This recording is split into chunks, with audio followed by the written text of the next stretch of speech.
Pertama-tama saya mau apresiasi dari yang paling kecil ya, paling baby tadi, itu anaknya Aplosan tadi, yang pagi siang itu anaknya Calvin, yang sore malam ini anaknya Vino ya. Betul ya, Vino ya. Jadi terus sampai yang paling tua ya, saya mau kasih big applause bagi mereka semua. Kita sepakat bisa kasih big applause buat mereka ya. Para full timer, para volunteer yang saling bahu-membahu, ini luar biasa. Hari ini di luar ekspektasi, kehadiran terutama tadi ibadah yang kedua itu sampai overflow-nya sampai kemana-mana. Ya, sampai akhirnya mengangkat beberapa pujian karena harus mempertimbangkan untuk kehadiran ibadah berikutnya. Ya, dan tentunya ada orang-orang yang melayani di gereja kita sampai yang crowd itu pelayan Tuhan semua ya. Tadi saya dengar mereka ada yang dimarah-marahin, tolong ya Bapak Ibu, please. Mereka tuh 4 kali ibadah, tolong ya. Itu mereka nggak digaji, mereka tuh betul-betul all out memberikan hidupnya, tubuhnya, ya, karena fisiknya dipakai juga untuk melayani kita semua. Jadi please bersabar ya Bapak Ibu. Tapi tentunya saya juga ingin memberi applause bagi Anda semua yang hari ini hadir, ya rela bermacet-macet ria untuk datang ke sini juga. Ya, kasih kemuliaan buat Allah kita lebih lagi. Ya, sungguh bersyukur tanpa mereka semua nggak mungkin bisa ibadah Natal seperti hari ini. Semua diberkati Tuhan, amin. Roma 8 ayat 18 sampai ayat 30 ya. Tadi pagi dan siang Pastor Lani yang berkhotbah, Anda dengarkan khotbahnya di YouTube, pasti akan jadi berkat buat Anda semua ya. Tentunya khotbah saya untuk yang sore dan malam ini berbeda dengan apa yang dikhotbahkan oleh Pastor Lani tadi pagi dan siang. Roma 8 ayat 18, pengharapan anak-anak Allah. Saya nggak cari judul yang lain, saya ambil judulnya LAI dalam khotbah saya. Ayat 18 perhatikan, sebab aku yakin, akunya itu Paulus, bahwa penderitaan zaman sekarang ini tidak dapat dibandingkan dengan kemuliaan yang akan dinyatakan kepada kita. Namanya orang hidup itu pasti ada yang namanya pergumulan, betul ya? Yang pernah mengalami pergumulan angkat tangan. Yang sering mengalami pergumulan, enggak usah angkat tangan. Katanya dilihat dari wajah kelihatan. Pasti kayak Sally tadi, yang kurang senyum, segala macam, banyak pergumulan. Namanya orang hidup itu pasti ada pergumulan. Jadi jangan GR dulu merasa seolah-olah bahwa kita aja yang mengalami pergumulan. Everybody, semua orang di dunia ini selama Anda punya nafas, berarti artinya Anda juga siap akan mengalami pergumulan. Makanya yang muda-muda jangan seneng-seneng dulu yang muda-muda. Karena perjalanan hidup Anda panjang, semakin panjang hidupnya orang, semakin banyak pergumulannya. Ya. Ada istilah generasi saya ini adalah generasi bakpao. Kalau nggak suka bakpao, saya ganti sandwich. Ya. Generasi di tengah-tengah, di atas ada orang tua, di bawah ada anak-anak. Pergumulannya lebih banyak. Ya. Saya ketemu orang yang baru punya anak, dia bilang, aduh Pak, sekarang ini apa-apa sekarang bukan cuma kita berdua Pak, sekarang buat anak kita. Dalam hati saya, welcome home gitu ya, welcome to the club. Karena semua orang akan mengalami pergumulan itu. Punya anak 1 bergumul, anak 2 lebih bergumul, anak 3 tambah lebih bergumul. Ya. Jadi namanya orang hidup, selalu ada yang namanya tantangan kehidupan. Tapi luar biasa seorang Paulus ingatkan kita, sebab aku yakin dalam hidup mengikut Tuhan, tidak boleh ada yang namanya kebimbangan. Semua orang harus yakin. Tuh, tidak ada amin. Kenapa yakin? Karena kita punya Bapa yang baik. By the way tadi minta maaf ya, PAW, nggak salah PAW, salah saya. Saya sudah pesan lagu yang lain tadi itu, tiba-tiba masuk ke sini ganti lagu saya yang salah. Makanya akhirnya saya terjerembab dengan kunci yang sangat tinggi bagi saya. Gak bisa masuk saya tadi ya. Tapi anyway, Tuhan itu amat sangat baik. Dalam hidup ini harus yakin. Tahun 2024 belum lihat kemenangan, it's okay. Masih ada tahun 2025 yang akan kita lalui. Nanti kalau 2025 belum dapat berkat bangsa-bangsa, tapi saya berdoa di sini semua dapat berkat bangsa-bangsa. Ya. Loh, hanya 2 juta orang aja yang ngomong itu, amin. Saya berdoa semua orang dapat. Seandainya kalau nggak dapat, Anda harus yakin 2026 pasti dapat. Ya. Pengharapan kita itu harus yakin. Tapi pengharapan yang kita baca ini bukan pengharapan tentang dapat anak meskipun itu baik. Atau mungkin dapat pasangan hidup seperti Sally yang nggak jadi dapat Fernando, dapat apa tadi? Oh, berarti Anda menyimak dramanya. George, ya kan? Yang dimaksud dari pengharapan ini bukan itu. Kalau pengharapannya di dunia, kadang Anda berharap sesuatu aku pingin si A, aku pingin si B, ternyata nggak dapat. Kecewa nanti jadinya. Pengharapan yang ditulis oleh Paulus ini bukan pengharapan sesuatu yang ada di dunia. Ini pengharapan tentang semua orang akan menantikan bahwa ada janji Tuhan yang pasti akan kita dapatkan ketika kita ada di dalam Tuhan. Dan janji itu adalah janji keselamatan yang akan kita terima.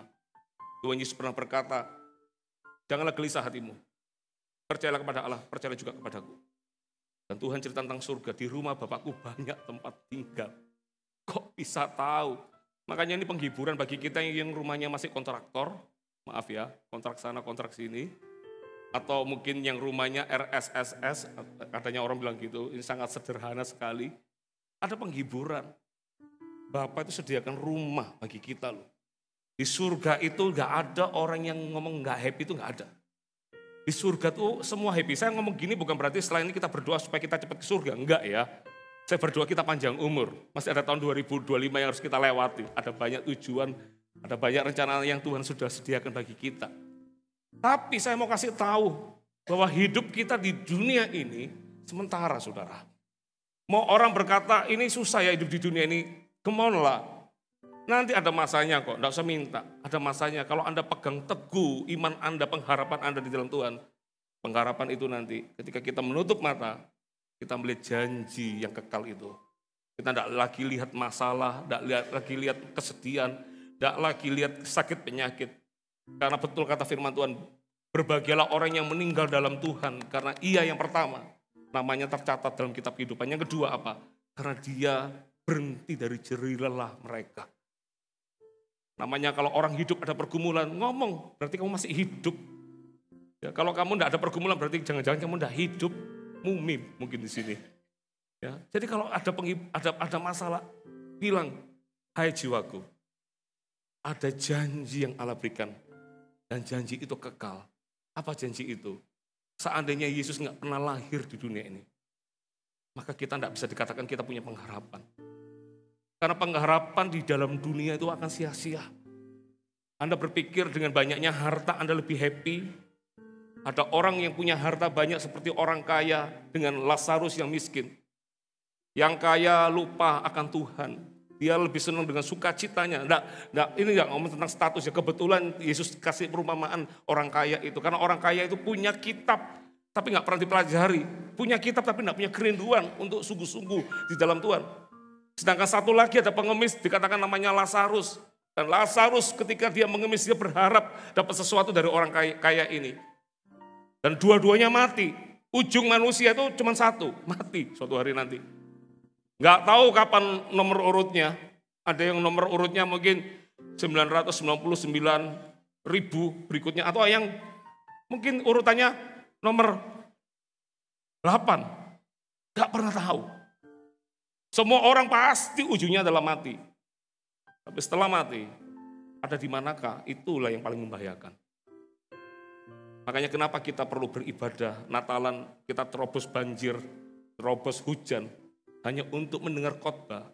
Karena kita tahu kita punya pengharapan yang pasti, yaitu kekekalan yang Tuhan sudah sediakan bagi kita semua. Yang percaya, kasih tepuk tangan yang paling meriah Allah kita. Kita semua merindukan itu. Ya, kita semua merindukan itu. Saya selalu cerita istrinya Smith di Wigglesworth itu pernah dibangkitkan dari kematian sama suaminya. Karena suaminya itu membangkitkan orang mati ada lebih dari 20 orang. Orang ini rasul iman. Istrinya mati, langsung dia berdoa minta dibangkitkan. Itu sejarah mencatat. Istrinya bangkit dari kematian, bangun dari kematian. Dibangunkan sama Smith ini. Kata pertama yang muncul dari istrinya berkata, kenapa kamu bangunkan aku lagi? Ini Smith ini rasul iman, manusia kelahiran Inggris. Ya, dipakai Tuhan di usia 50, bukan usia muda, usia tua dipakai Tuhan, usia parubaya. Dia bangkitkan istrinya begitu bangun dari kematian. Dia berkata, Pak, kenapa kamu bangkitkan aku? Di surga itu enak, bagus sekali. Kamu relakan aku di situ. Ya, kamu relakan aku. Akhirnya diajak ngobrol selama sejam. Setelah itu Smith berkata, ya sudah kamu kalau mau pulang-pulang. Meninggal lagi istrinya. Itu kejadian nyata itu. Smith Wigglesworth punya istri. Orang kalau sudah ke surga, ya kepingin kemana-mana. Ya, makanya ini menghibur, kalau Anda belum pernah kemana-mana nggak apa-apa. Nanti at the end kita melihat sesuatu yang luar biasa baik ya. Lantainya pun aja dari permata. Ya, nggak apa-apa, nggak usah iri dengan orang yang punya permata bagus. Nanti di surga itu permata diinjak-injak kita kok. Ya. Tuhan itu menyediakan tempat yang terbaik buat kita semua. Katakan amin. Ayat 19 perhatikan. Sebab dengan sangat rindu, seluruh makhluk menantikan saat anak-anak Allah dinyatakan. Ya, semua orang rindu untuk lihat Yesus dinyatakan suatu hari nanti. Karena seluruh makhluk telah ditaklukkan kepada kesia-siaan. Bukan oleh kehendaknya sendiri, tetapi oleh kehendak Dia yang telah menaklukkannya. Tetapi dalam pengharapan, karena makhluk itu sendiri juga akan dimerdekakan dari perbudakan, kebinasaan, dan masuk ke dalam kemerdekaan, kemuliaan anak-anak Allah. Semua makhluk di dunia ini, bahkan termasuk semua manusia yang ada di dunia ini, semua rindu untuk mengalami keselamatan. Tapi tidak banyak orang terima keselamatan. Karena orang tidak yakin untuk terima keselamatan. Tapi kita, anak-anak Tuhan, kita harus yakin. Bukan karena kuat gagah kita, tapi karena Tuhan yang baik. Makanya tadi lagunya dikatakan, tak sekalipun kau ingkari, Yesus itu setia. Kesetiaanmu sungguh terbukti dari dulu, sekarang, dan selamanya. Di sepanjang hidupku, Yesus itu rela menanggung di kayu salib hanya untuk kita. Untuk selamanya, ku kan setia melayani, mengasihimu. Tiada Tuhan sepertimu, Yesus, kau Allah. Kadang saya agak heran lihat orang gampang sekali berkata, aku mau mundur dari Tuhan. Aku tidak mau Tuhan-Tuhanan lagi. Aku tidak mau pelayanan lagi. Anda sudah lupakah bahwa ada janji yang pasti akan kita terima suatu hari nanti? Yaitu keselamatan jiwamu dan jiwaku. Bukan karena kuat gagah kita ini budak. Tapi budak yang sudah dimerdekakan oleh Tuhan. Kita dulu mungkin budak, tapi Allah mengutus anaknya yang tunggal untuk menyelamatkan kita. Dari status budak, Tuhan angkat kita menjadi anak. Kapan kita memanggil Tuhan itu sebagai Bapak? Saya mau tanya kapan? Sejak Yesus datang ke dunia ini, Dia mengenalkan bahwa Dia adalah Bapa kita. Dia bukan Tuhan yang jauh, Dia Tuhan yang dekat. Dia datang ke dunia ini untuk menyelamatkan kita. Wow.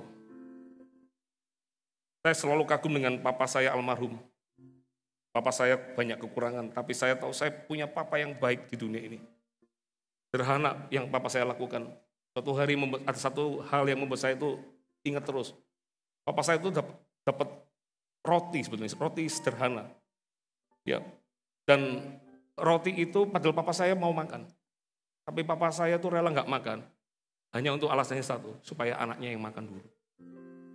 Saya tuh suatu hari ketika saya sudah besar, saya sering ajak papa saya makan ya, papa mama saya. Tapi papa saya mungkin di waktu-waktu di mana papa saya kerja, saya kadang-kadang datang ke situ. Hanya untuk culik sebentar papa saya, makan berdua, ngobrol-ngobrol di situ. Saya lihat seorang papa yang enggak mau untuk dirinya. Saya bilang, Pak, papa makan. Enggak, papa sudah kenyang. Padahal saya tahu itu kesukaan papa saya. Tapi sama anaknya tuh enggak menuntut minta sesuatu. Tapi apa yang bisa dia beri untuk anaknya itu. Saya melihat gambaran papa yang di dunia aja begitu. Lihat Bapa di surga. Saya cuma mau berkata gini, betapa beruntungnya saya ini punya Tuhan. Gambaran papa saya di dunia yang tidak sempurna itu aja bisa menyayangi anaknya begitu. Apalagi Bapa di surga yang begitu amat sangat. Dia rela tinggalkan semuanya kemegahan di surga. Datang ke dunia hanya untuk menyelamatkan kita, loh saudara. Kalau Anda berkata hidupmu sulit, hidupmu susah, hidupmu tidak ada pengharapan, come on. Sudah lupakah Anda punya Yesus di hidup Anda. Yesus itulah segalanya. Yesus itulah segalanya. Makanya dikatakan kenapa kita berpegang teguh pada pengharapan. Kitab Roma atau Ibrani saya lupa. Dikatakan kenapa kita memegang teguh pengharapan. Karena Ia Tuhan yang menjanjikannya. Dia itu setia. Dia itu setia, saudara. Dia tidak pernah ingkari janjinya. Dia selalu tahu apa yang kita butuhkan. Itulah Bapa yang baik. Amin, saudara. Semua orang mengeluh yang sama. Ternyata saya pikir orang itu enggak cuman orang enggak jaga hidup yang mengalami pergumulan. Orang jaga hidup pun juga mengalami pergumulan. Makanya dikatakan begini. Ayat 23. Dan bukan hanya mereka saja. Tetapi kita yang telah menerima karunia sulung roh. Kita juga mengeluh dalam hati kita sambil menantikan pengangkatan sebagai anak, yaitu pembebasan tubuh kita. Ya. Ternyata anak Tuhan pun juga mengalami problema yang sama. Punya pergumulan. Dalam hidup ini mungkin banyak hal yang membuat kita akan jatuh. Membuat kita tidak mau sungguh-sungguh di dalam Tuhan.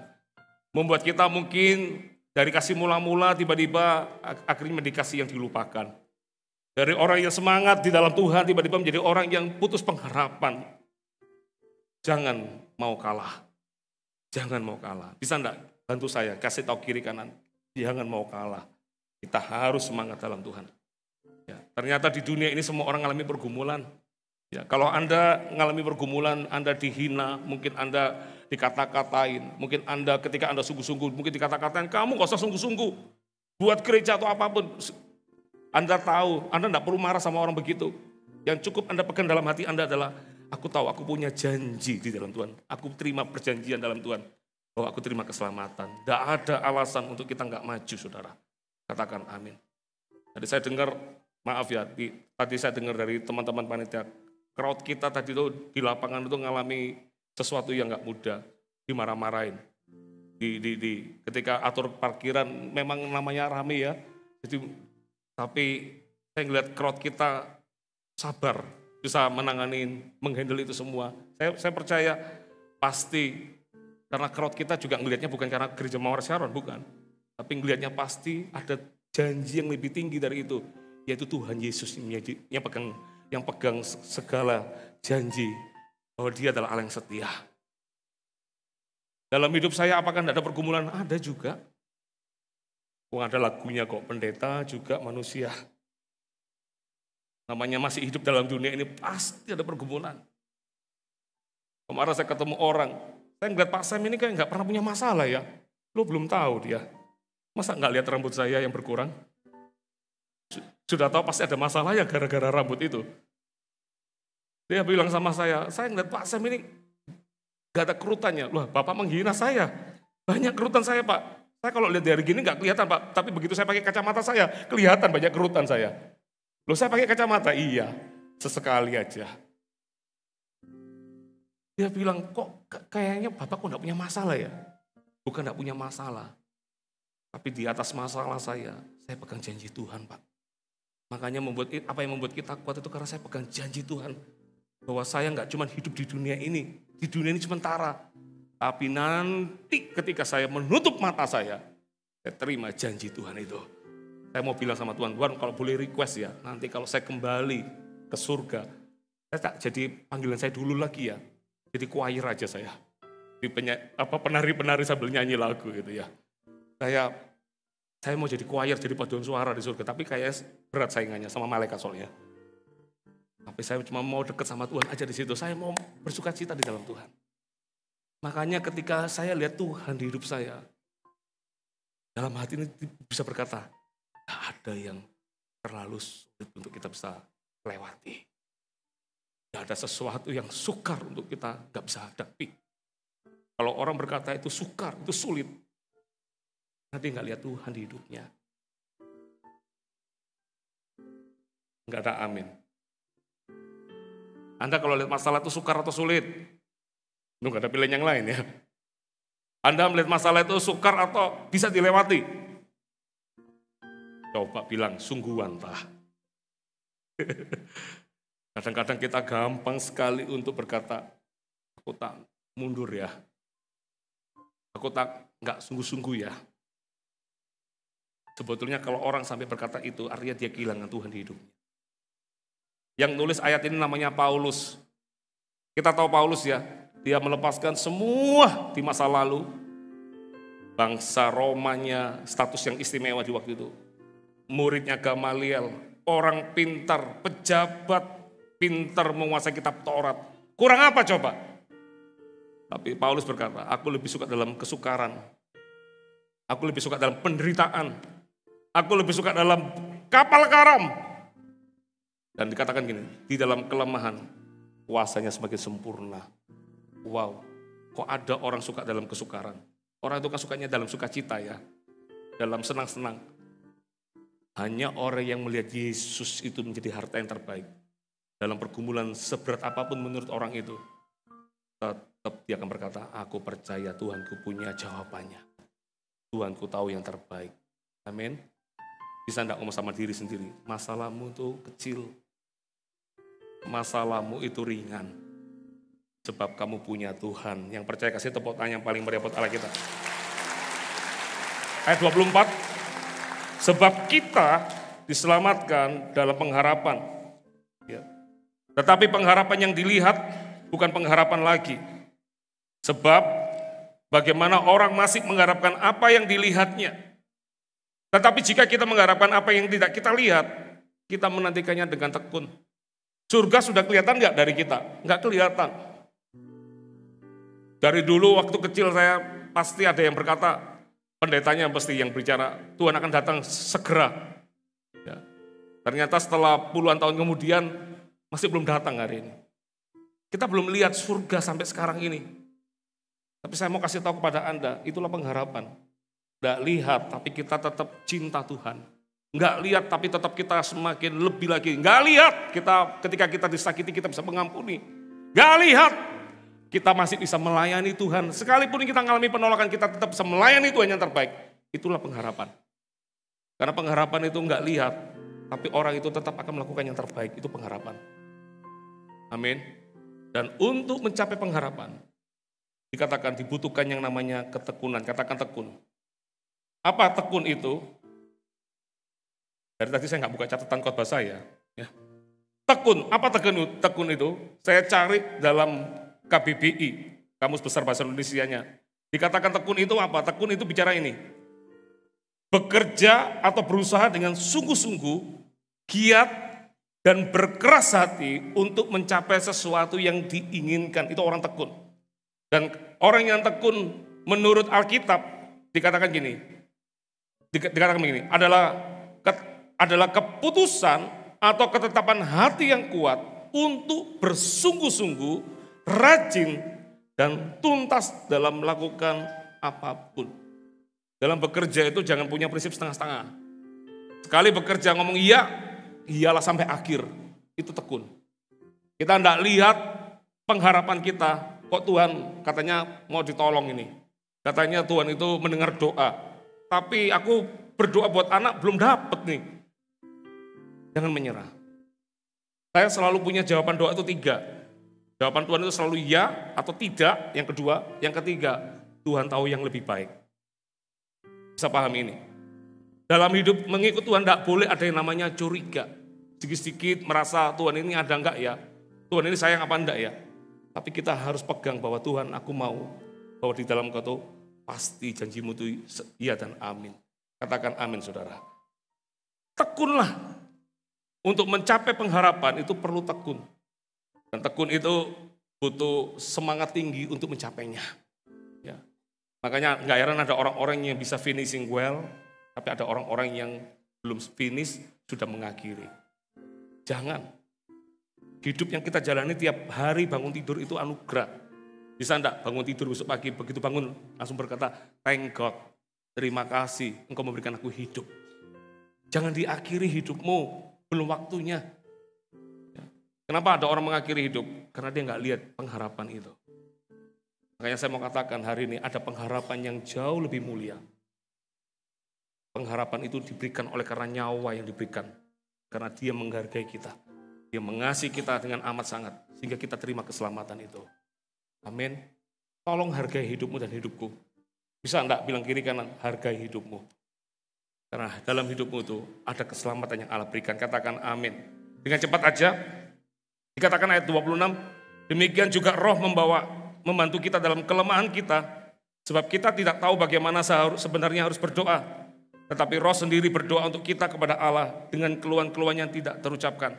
Dan Allah yang menyelidiki hati nurani mengetahui maksud Roh itu, yaitu bahwa ia sesuai dengan kehendak Allah, berdoa untuk orang-orang kudus. Ayat 28, baca rame-rame 3-4, kita tahu sekarang bahwa Allah turut bekerja dalam segala sesuatu untuk mendatangkan kebaikan. Katakan kebaikan. Katakan kebaikan.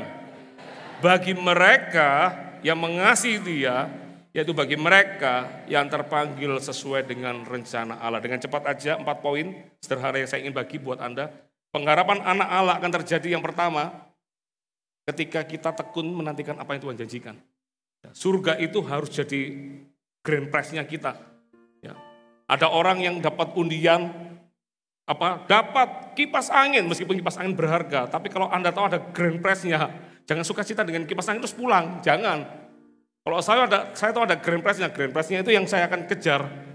Dan Tuhan sudah kasih pengharapan yang jauh lebih tinggi daripada pengharapan yang ada di dunia ini. Semua yang kita harapkan di dunia ini, manusia, benda, semua akan jadi sesuatu yang tidak kekal. Pada akhirnya akan hilang. Tapi kalau Anda pegang janji Tuhan, yaitu janji keselamatan, itu kekal. Makanya harus tekun untuk mencapainya. Anak Tuhan tidak boleh jadi anak Tuhan yang gampang menyerah. Harus tekun. Belum lihat, nggak apa-apa. Belum lihat tahun ini, nggak apa-apa. Tahun depan pasti akan dapat. Nggak lihat tahun depannya lagi pasti dapat. Jadi orang itu, bahasa Ibraninya, agak ngeyel. Jelaskan agak ngeyel. Kadang-kadang dalam hidup ini harus die hard. Ibarat boneka yang, pernah lihat boneka yang tidak tahu dikasih apa itu? Didorong dia kembali lagi. Didorong kembali lagi. Jadi orang itu harus kayak begitu. Jangan gampang menyerah. Ya kan? Bulu yang terkulai takkan dipatahkannya. Sumbu yang telah pudar takkan dipadamkannya. Supaya, tolong bantu saya. Dia akan jadikan terang untuk kemuliaannya. Mau sumbumu biar pet. It's okay. Bertahan. Tekun. Tuhan tinggal sedikit, gak apa-apa tekun. Nanti ada masanya. Saya juga sering datang ke Tuhan dan berkata, Tuhan aku gak mampu, aku gak bisa. Saya ngomong gitu bukan pesimis. Saya ngomong gitu, saya cuma berkata, Tuhan tolong aku Tuhan. Bagi manusia aku gak mampu, tapi saya selalu berkata, tapi aku akan terus berjalan maju. Supaya namamu yang ditinggikan, supaya namamu yang diagungkan. Katakan amin. Mau tekun, mau dapat pengharapan yang pasti, tekun. Yang kedua, dengan cepat. Ini, pengharapan anak-anak Tuhan akan terjadi saat kita terhubung dengan Tuhan melalui kehidupan doa kita. Roh itu penurut, dagingnya lemah. Kalau Anda tidak pernah bangun hidup Anda di dalam Tuhan, lewat doa, makanya dikatakan roh itu mengeluarkan keluhan yang tak terucapkan. Berbahagialah Anda terima karunia bahasa roh dalam hidup Anda berdoa. Sometimes kita nggak ngerti doa apa. Kadang-kadang kita cuma bisa berbahasa roh, berdoa. Ada sesuatu yang tiba-tiba keluar, melompat di hati kita. Kita nggak tahu apa yang terjadi, tapi roh itu menyelidiki. Tuhan itu menyelidiki apa yang kita gumulkan. Makanya kalau Anda mau kuat terima janji Tuhan, Anda tidak boleh terputus hubungannya sama Tuhan. Koneksinya jangan hilang, lost connection, jangan. Anda harus punya koneksi yang kuat di dalam Tuhan. Kalau signalmu kuat di dalam Tuhan, saya percaya Anda tidak akan terombang-ambing dengan banyak hal yang membuat Anda jatuh. No.